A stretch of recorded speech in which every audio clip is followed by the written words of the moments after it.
Hello everyone, कैसे हो आप फ्रेंड्स। आज का हमारा टॉपिक है एक विद्यार्थी कैसा होना चाहिए। एक आदर्श विद्यार्थी कैसा होता है, एक आदर्श विद्यार्थी की क्या क्या क्वालिटीज़ होती है। तो फ्रेंड्स, शास्त्रों में भी लिखा गया है कि एक आदर्श विद्यार्थी कैसा होता है। तो संस्कृत में एक श्लोक है, काक चेष्टा बको ध्यानम स्वान निंद्रा तथैव च, अल्पाहारी गृह त्यागी विद्यार्थी पंचलक्षणम। तो विद्यार्थी में 5 लक्षण होते हैं, वो कौन कौन से आइए हम जानते हैं। विद्यार्थी का ध्यान, विद्यार्थी की चेष्टा काक की तरह होना चाहिए। काक मतलब कौवा, चेष्टा मतलब पाने की चाह, क्रियोसिटी। तो जैसे एक कौवा, जब हम छत पर मम्मी पापड़ बनाती है तो कौवे की चाहत होती है पापड़, उसको पापड़ खाना अच्छा लगता है, तो वह पापड़ खाने आता है, मम्मी उसे उड़ा देती है, भगा देती है।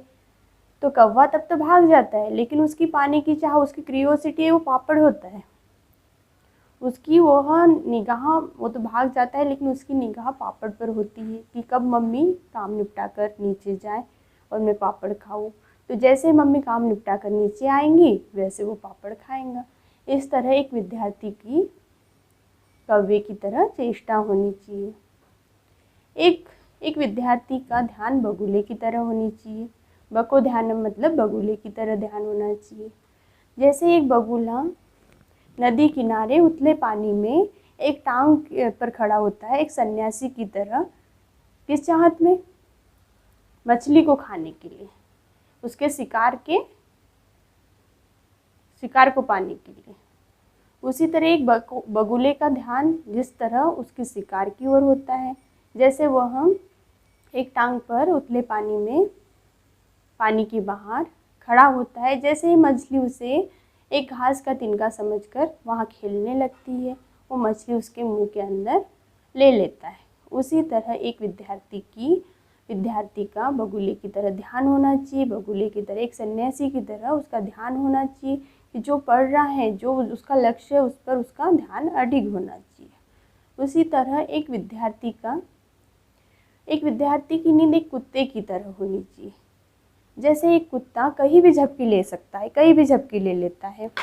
जैसे किसी की आहट हो, भले किसी पेड़ पौधे की पत्ते की हिलने की आहट हो, किसी के आने जाने की, किसी परिचित की, अपरिचित की, किसी की भी आहट हो, वो झट से उसके कान खड़े हो जाते हैं, झट से आंखें खोल लेता है और सब कुछ ठीक जानकर वापस सो जाता है, वापस झपकी ले लेता है।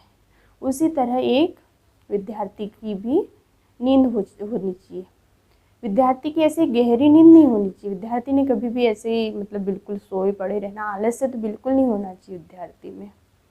एक अच्छा विद्यार्थी ये नहीं कहता कि उसे नींद नहीं आती, लेकिन एक अच्छा विद्यार्थी ये भी नहीं करता कि तकिए के लिए, बिस्तर के लिए लड़ता कभी नहीं, जीत कभी नहीं करता है। जैसा समय आए, जैसी परिस्थिति आई, वैसी परिस्थिति में वो झपकी ले लेता है।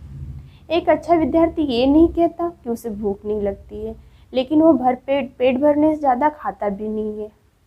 वो दिन में थोड़ा 5-6 बार खाता है, लेकिन ओवर ईटिंग कभी नहीं करता है। एक अच्छा विद्यार्थी गृह त्यागी होता है। गृह त्यागी होने का मतलब ये नहीं कि उसे घर-द्वार छोड़कर चले जाना चाहिए। तो गृह त्यागी का क्या मतलब होता है? गृह त्यागी का मतलब ये होता है कि जैसे एक क्रिकेटर को, जैसे एक खेल के मैदान में एक क्रिकेटर को ध्यान उसका फोकस एक खेल में होता है, उसी तरह एक बच्चे का, एक विद्यार्थी का फोकस पढ़ाई में होता है। वो जैसी परिस्थिति आए, जैसे माहौल में पढ़ सकता है। उसे पढ़ने के टाइम न घर वालों की याद आती है, न घर की याद आती है, उसका ध्यान पढ़ाई में होता है। तो ये है फ्रेंड्स विद्यार्थियों के गुण, विद्यार्थी की क्वालिटीज़। एक आदर्श विद्यार्थी कैसा होता है, उनकी पहचान। ऐसा एक सारी क्वालिटीज़ एक विद्यार्थी में होनी चाहिए। अगर ये क्वालिटीज़ एक विद्यार्थी में हो तो उसे आसमान छूने से कोई नहीं रोक सकता है। तो फ्रेंड्स, आई होप आपको हमारा वीडियो अच्छा लगा होगा। तो फ्रेंड्स, आपको अगर ये वीडियो अच्छा लगा तो एक लाइक ज़रूर कीजिए, चैनल को सब्सक्राइब कीजिए। Bye bye friends.